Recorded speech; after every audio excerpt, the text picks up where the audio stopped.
नमस्कार साथियों, आज मैं आपके लिए लेकर आ गई हूँ हिंदी का अवधि का आकलन प्रथम सप्ताह 10 और कक्षा 3 साथियों। देखिए यहाँ पर कक्षा 3 के जो निर्देश है वो यहाँ पर दिए हुए हैं साथियों। ये देखिए एलोज है, सभी समस्त प्रश्नों के उत्तर सही होने पर या 80% प्रश्न के उत्तर सही होने पर स्वयं पढ़ पाता है पर राइट का निशान लगेगा साथियों। ये आप जरूर पढ़ लीजिए, महत्वपूर्ण निर्देश है। 30% से लेकर 79% सही होने पर सहयोग से कर पाता है पर टिक लगेगा और 30% से कम प्रश्न करने पर या एक भी प्रश्न के उत्तर ना देने पर नहीं पढ़ पाता है पर टिक का निशान लगेगा साथियों। अब देखिए यहाँ पर ये एलोस दिए गए। अब एलोस से आधारित एक प्रश्न भी हो सकता है, दो भी हो सकते हैं, तीन भी हो सकता है, चार भी हो सकते हैं।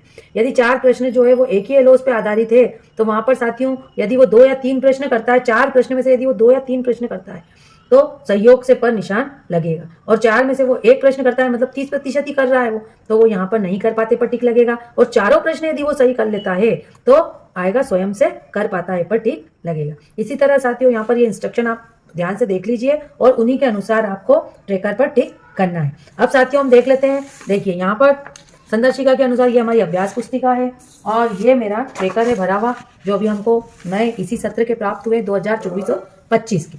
तो यहाँ पर आप आपके जिले का नाम, आपके विद्यालय का, ब्लॉक का और डाइस कोड लिख लीजिए। अब आप यहाँ देखिए ECL 1 6.5A मतलब इफेक्टिव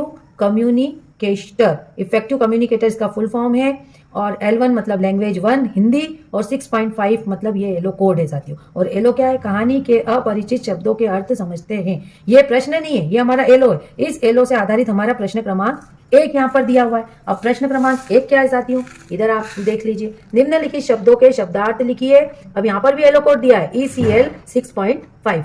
तो यहाँ पर हमको शब्दार्थ, जैसे घमंड है तो इनके शब्दार्थ लिखना है घमंड, प्रयत्न, दिखावा और इकलौता। तो यहाँ पर बच्चे ने चारों के शब्दार्थ सही कर दिए हैं। प्रश्न 1 का एलो मेरा पूरा हुआ है तो यहाँ पर मैंने उसको स्वयं से कर पाते पर टिक लगा दिया है रियांशी को, है ना साथियों। इसी तरीके से हमारा प्रश्न क्रमांक 2 और 3 जो हमारा एलो क्रमांक 6.6A को इंगित कर रहा है, लेकिन इसके अंतर्गत हमको 2 और 3 प्रश्न है और उसमें भी क ख ग इस तरीके से डिवाइड किया गया। तो आप यहाँ पर देखिए प्रश्न क्रमांक 2, ये देखिए साथियों, ये प्रश्न क्रमांक 2 में 2 समानार्थी शब्द पर्यायवाची लिखना है, जैसे रात्रि का, ईश्वर का, अमृत का और पुष्प का। चारों ही सही होने चाहिए दूसरे प्रश्न में। तीसरा प्रश्न जो है निम्नलिखित विलोम शब्द लिखिए, सरल, धूप, सफल, कड़वा। बच्चे ने यहाँ पर सब लिख लिया है साथियों। निम्नलिखित शब्दों के अलग अलग अर्थ के अनुसार वाक्य में प्रयोग कीजिए। तो यहाँ पर वाक्य में प्रयोग भी यहाँ पर उत्तर और जल, तो ये इन उत्तर का अलग वाक्य में प्रयोग है, जल का अलग है। अब यहाँ पर देखिए क, ख और ग, ये तीनों ही प्रश्न जो है वो प्रश्न क्रमांक 3 में आ रहे हैं। निम्नलिखित शब्दों की वर्तनी शुद्ध कीजिए। तो यहाँ पर गलत लिखा हुआ जिसको बच्चे ने सही करा है, चितड़ा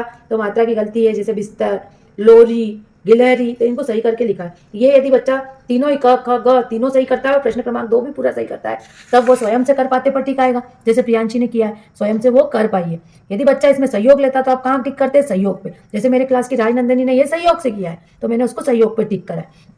उसी तरीके से हम प्रश्न क्रमांक 4 पे चलते साथियों। 4 में भी क ख ग डिवाइड है और एलो क्रमांक 6.8 आ रहा है यहाँ पर। ये देखिए यहाँ पर एलो क्रमांक भी लिखे हुए। आप एलोज में कंफ्यूज मत होइए, एलो क्रमांक देखकर ही प्रश्न को चेक कीजिए। जैसे जीवन में सफलता के लिए क्या आवश्यक है, हमें पेड़ों की रक्षा क्यों करनी चाहिए, श्रवण कुमार अपने माता पिता को तीर्थ यात्रा कराने के लिए कांवर का उपयोग क्यों किया, गिलहरी के अलावा पेड़ों पर कौन घोंसला बनाता है। तो ये तीनों प्रश्न जो है, 4 प्रश्न जो है यहाँ पर प्रश्न क्रमांक 4 में, इसके उत्तर बच्चे को देना है और बच्चा यदि स्वयं से देता है तो स्वयं पे टिक आएगा, सहयोग से यदि प्रश्न के उत्तर कर रहा है तो सहयोग पे, और यदि वो चारों ही प्रश्न नहीं कर रहा है या उसमें वो केवल जरा सा थोड़ा सा लिख रहा है, 33% से कम लिख रहा है, तो वो नहीं कर पाने पर ठीक आ जाएगा।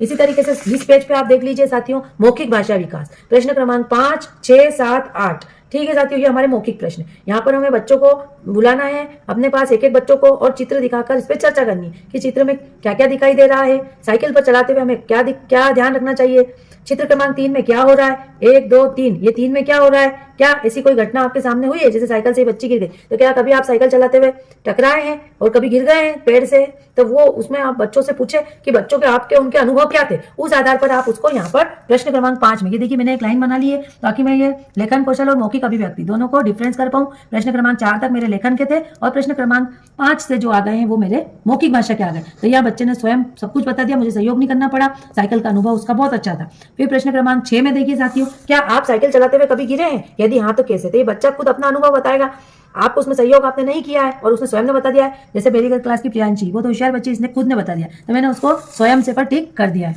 फिर कविता कहानी उचित तरीके से सुना पाती है, तो जी हाँ, प्रियांशी ने बहुत अच्छे से कविता कहानी सुना दी है, स्वयं से मैंने टिक किया है।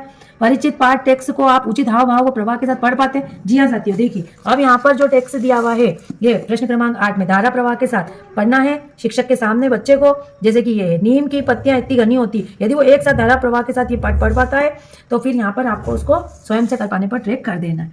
उसके बाद फिर है गतिविधि में भाग लेते हुए और चर्चा करते हुए अवलोकन करना है। तो यहाँ पर ये प्रश्न है, तो इनको यदि बच्चा अच्छे से बता देता है साथियों स्वयं से, तो स्वयं पर टिक करना है, सहयोग से बताता है तो सहयोग पर टिक करना है। तो इस तरीके से मौखिक और लिखित भाषा को आप बच्चों के नाम लिख करके, जिस बच्चे ने जैसा परफॉर्मेंस किया है, सहयोग से किया है तो सहयोग पर, नहीं कर पा रहा है तो नहीं कर पाने पर टिक कर लेंगे। और इसके बाद ट्रेकर बनने के बाद आपके बच्चों के समूह बन जाएंगे। जैसे कि प्रियांशी है, वो स्वयं कर पाया, स्वयं का सारे प्रश्न उसने स्वयं ही किए हैं, तो ये मेरे समूह 1 में चली गई है। उसके बाद राजनंदनी जो है उसने सहयोग से किए सारे प्रश्न, तो वो यहाँ पर मेरे समूह 2 में चली गई है। और नताशा और दिव्यांशा भी मेरे समूह जो है, नताशा जो है दिव्यांशा नहीं कर पा रही है अधिकतर प्रश्न, तो वो मेरे समूह 3 में गई है। नताशा भी मेरे समूह 3 में गई है। इस तरीके से आप बच्चों के समूह डिवाइड कर लीजिए और उनकी कार्य योजना जो है अगले 3 दिवस के लिए जो है आप बना लीजिए साथियों। 4 दिवस की कार्य योजना बनेगी, जिसमें समूह 1 के साथ जो है समूह 2 के बच्चे बैठेंगे और समूह 3 के साथ जो है वो टीचर स्वयं कार्य करेगा। यदि वीडियो आपको अच्छी लगी है तो आप वीडियो को लाइक एंड शेयर कीजिए। चैनल को, यदि चैनल पर नए हैं तो सब्सक्राइब करना मत भूलिए। मिलते हैं नेक्स्ट वीडियो पे, बाय बाय।